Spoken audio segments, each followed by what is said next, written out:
tentang fadilat baca Yasin ketika orang nak mati. Sebab ramai orang tular sekarang ni satu video Syekh Arab yang telah diterjemahkan ke bahasa Melayu, diiringi dengan muzik yang begitu orang panggil mendayu, yang menyebabkan kita rasa sebab benok. Dia kata apa? Siapa dia baca Yasin dekat orang sakit, orang nak mati, setiap ayat ada 10,000 malaikat mari. Sudahlah. Malaikat ni akan duduk di situ sampai dia mati. Bila dia mati, dia tunggu mandi, kafan, dia tanam pergi kubur. Ada riwayat kata Jibril datang bawa air minuman, bagi minum kepada orang yang dibaca Yasin tadi, sehingga seperangkat air ini sudah diminum, air Yasin ini, mereka tak berhajat lagi kepada kolam Nabi di akhirat esok. Adakah hadis? Ataupun sahih ke cerita ini? Para jemaah sekalian, alhamdulillah, video yang ditularkan itu telah di-share oleh ramai asatizah, ustaz-ustaz kita. Cuma ana rasa terkilanlah juga, kenapa kita tidak rujuk tengok hadis itu sebelum disebarkan. Dalam masalah ilmu, mencari kebenaran ini, kata ulama, unzur ma qala wala tanzur ila man qala. Dalam mencari kebenaran, tengok apa yang diucap, jangan tengok siapa yang berucap. Kadang-kadang bila kita tengok orang yang berucap ni orang yang hebat, orang yang tinggi darjat dia, kita terima semua apa yang dia cakap. Sebab Syekh Kabir. Mari pula orang yang biasa dia cakap, dia ni tak betul. Walaupun yang dia cakap 100% betul, tepat dengan Quran dengan hadis. Baiklah para jemaah sekalian, itu dari sudut adab menerima ilmu. Lebih-lebih lagi, ilmu tentang perkara gaib yang kita tak boleh tahu kecuali melalui zolorong Nabi SAW. Tengok bagaimana dia kata ni, baca Yasin, al-marid alladhi yuqra indahu Yasin. Itu bahasa dia. Ya'tihi ilahi sufufun minal malaikati ala qadri kulli harfin. Setiap huruf 1,000 malaikat. Cuba bayangkan berapa huruf Yasin ada. Berapa juta malaikat dalam rumah kita masuk. Tak pelik lah, malaikat dia cahaya. Berapa banyak pun kita tak pertikai. Tetapi setelah disemak, setelah diteliti, para pelajar sekalian, hadis ini ada riwayat. Betul sungguh ada riwayat.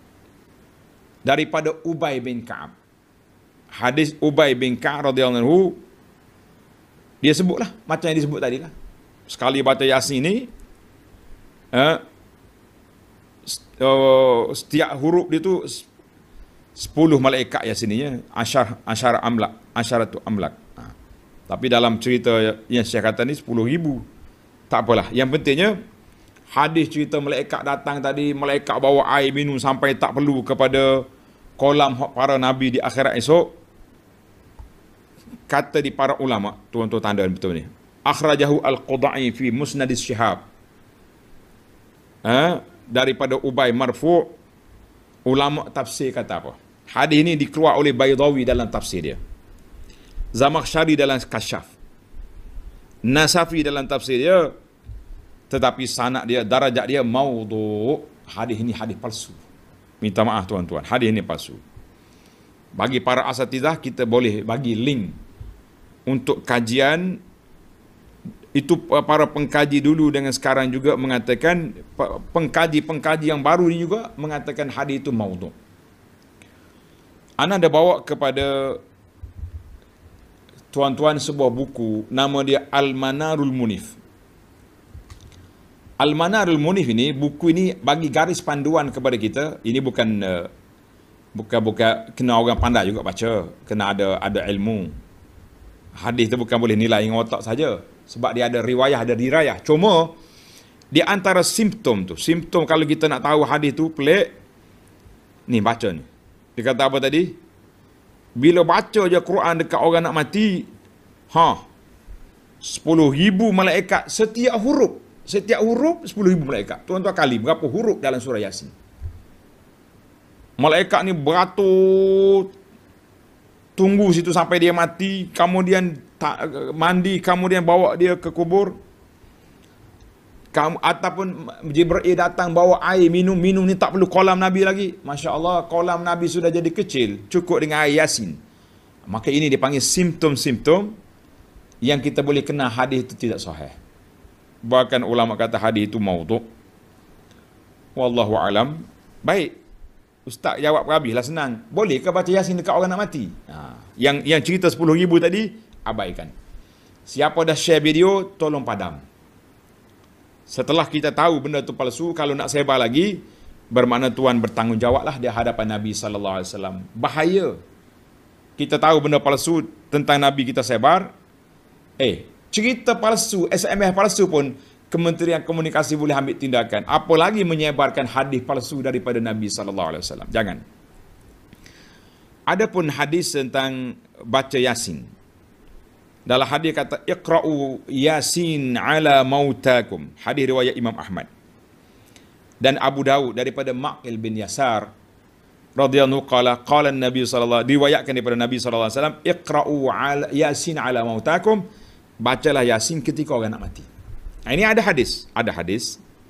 Cuma hadis ni kata Imam Nawawi kata sanad dia dhaif, tidak sahih. Dalam kitab Al-Azkar. Ibnu Hajar mengatakan dhaif dalam kitab At-Talkhisul Habir. Ibnu Qattan dia kata ittirab bil waqfi wa bi jahalatin hal rawihi Abi Utsman. Ibnu Al-Arabi menukilkan daripada Daruqutni, dia kata hadis ini dhaifus sanad majhulul matan wala yasiful babi, hadis tidak sahih. Maka dua ulama katakan hadis itu terlalu lemah, dhaifun jiddan, terlalu lemah. Ada kata dhaif saja, ada kata dhaifun jiddan. Maka cuma para ulama mengatakan oleh kerana Yasin ni di antara surah yang senang kita baca. Kalau kita nak baca dekat orang nak mati, bolehlah. Ataupun baca mana-mana surah Al-Quran. Yang pentingnya biar al-jaw rauhani. Kata orang nak mati ni tak suai kita pergi buah dekat dia. Jadi kalau kita boleh baca Yasin, baca Yasin. Boleh ingat hafal surah Al-Mulk, baca surah Al-Mulk. Tak hafal benda surah, baca Al-Fatihah pun tak apa. Yang penting biar ada bacaan. Kerana itulah dalam ulama kita ni mengatakan elok ataupun sunat kita baca Yasin ataupun baca mana-mana ayat Quran ketika di saat orang sedang nazak.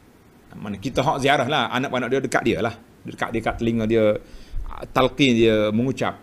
Jadi kita kata ada khilaf lah masalah baca Yasin di akhir di saat orang nak mati. Tapi baik daripada duduk pergi berbuah-buah situ, baik kita baca berdasarkan iqra'u ala Yasin ala mautakum, bukan lepas pada mati, sebelum mati, waktu nazak tu.